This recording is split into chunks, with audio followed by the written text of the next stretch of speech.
Discursive practices, especially for the Indian context, are very important. It's kind of an interesting question to think about what super hyper localized art scenes can do. And I think as a critic, for me, it's been about pulling that context. And Trishla, the director of TIFA, has also, spearheaded that in many ways, which is, she ties things to the context. And TIFA is set in this beautiful Art Deco hotel. I mean, completely stunning building that otherwise, would have been put to ruin. And you're seeing details from a period in time in architecture that you rarely get to see, not only in the city, but in India itself. Let's make process visible. But what India needs is critical discourse. As a young Indian population, we need to realize that our history is at risk and these narratives are at risk.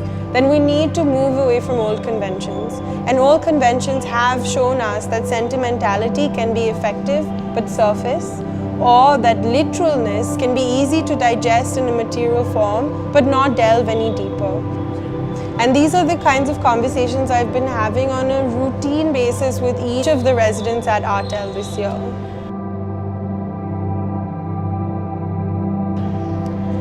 So nowadays, life is moving so fast. Not only life, the world is moving so fast. And especially with communications and the internet coming, distances and objects have been literally removed out of our path. So everything seems to me so transient that I don't know if we can really define the present moment clearly anymore. So through my work, I want to just look back at the past through objects. I feel we need to hold on to these objects because, there may be lessons and ideas that we need to still draw from them and not forget them back on the way.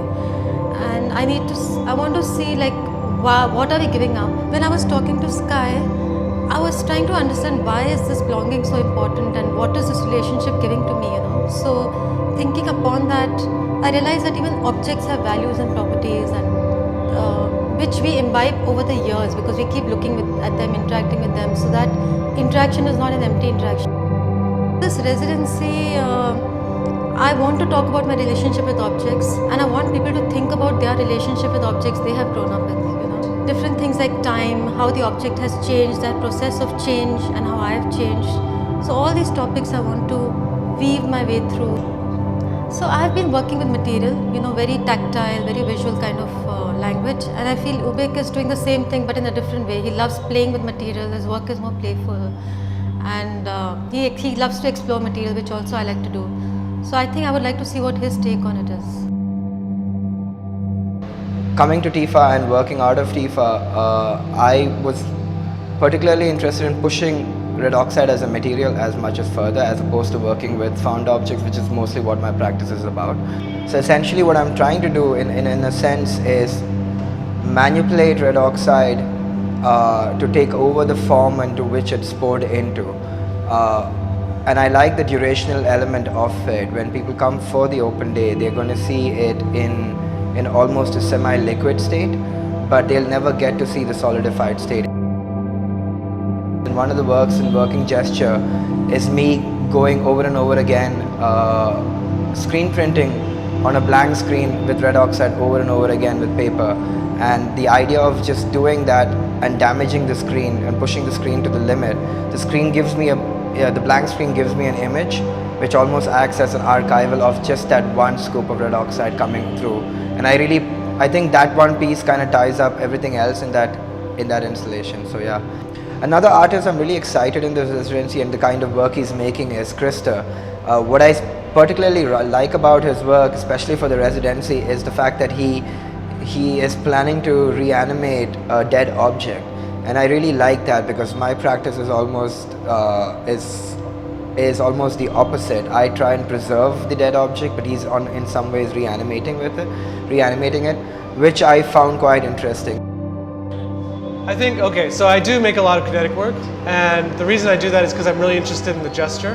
One of the things I've been thinking about is how cities around the world are all starting to look the same, and how now when you go to cities across the globe, you can have an uncannily similar experience. The thing that makes cities distinct at this point is really their histories, and so the future of a city and making it a unique place is really tied to its history.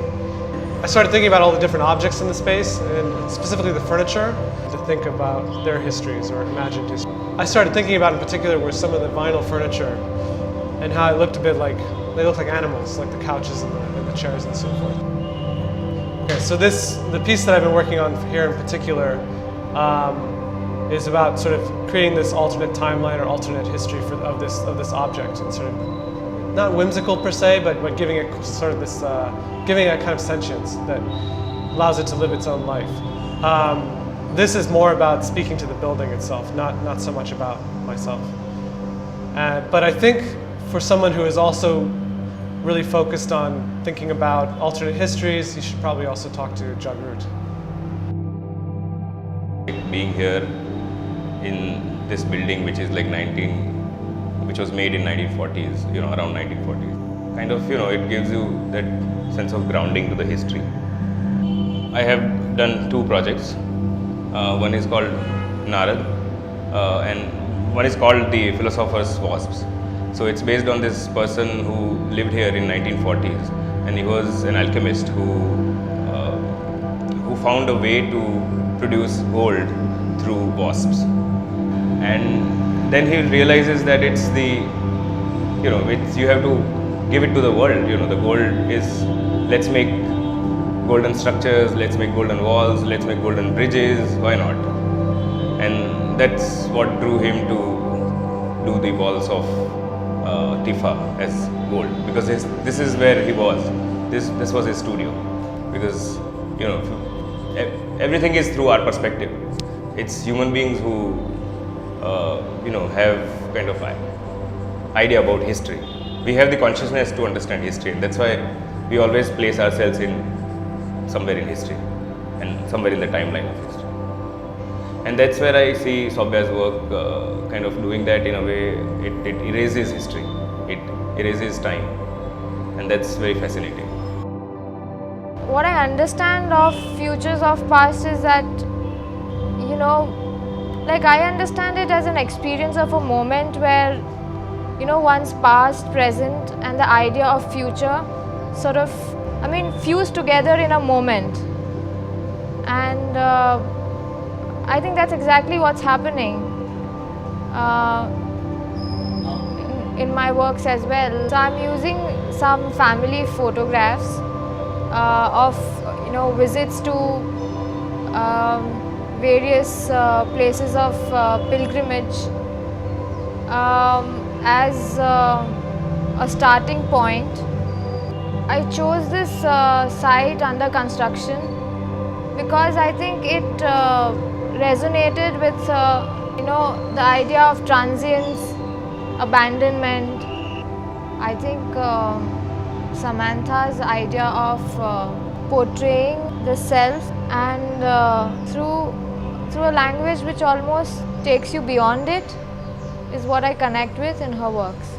My work in relation to Futures of the Past is quite spontaneous to the space and to the place I'm in. So a lot of my work is digital based and internet. I'm very interested in kind of non-linear time and multiple narratives, in creating different stories through different kind of GIFs and films, and sometimes I do that through installation. So I guess the Futures of the Past theme really interested me because it gave me a space where I could think about that in a different context. Similarly to Joe Yu, who also works in that way, I find really inspiring as well. So it's a really interesting thing for me because I do about currency, I research about currency at my art project for a long time.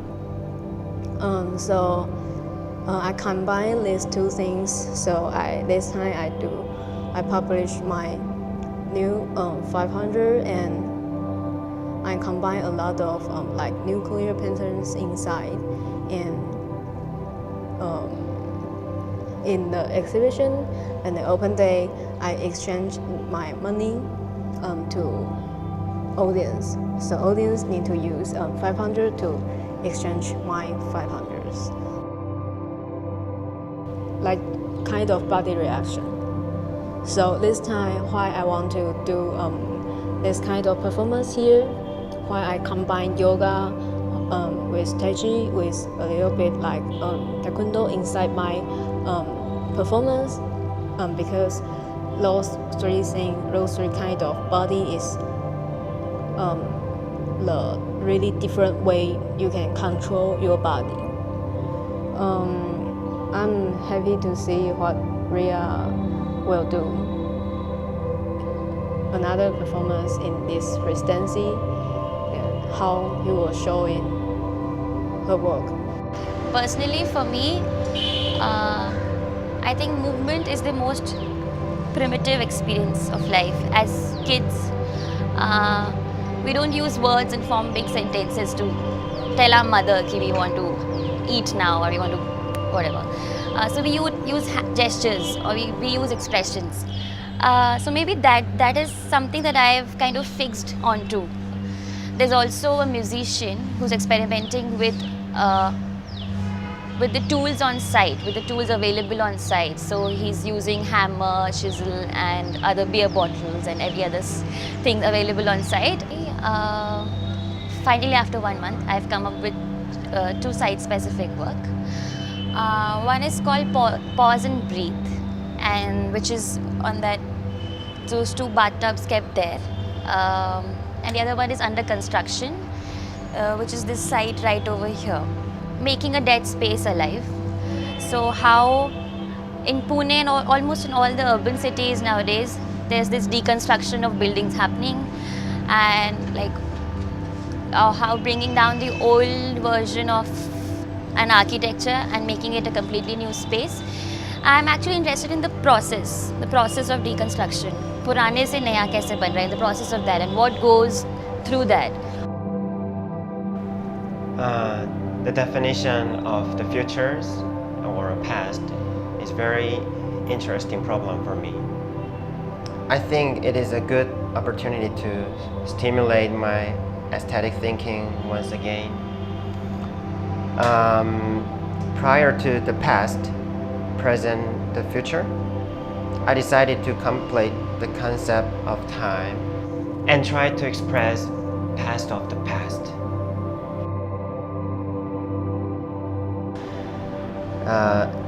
India and especially Pune gave me a lot of inspiration as an artist.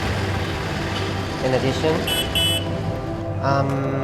I was able to put various images of Pune in my film. Thank you. It is a great honor and joy to be a director of photography. I wish it was some sort of stimulus.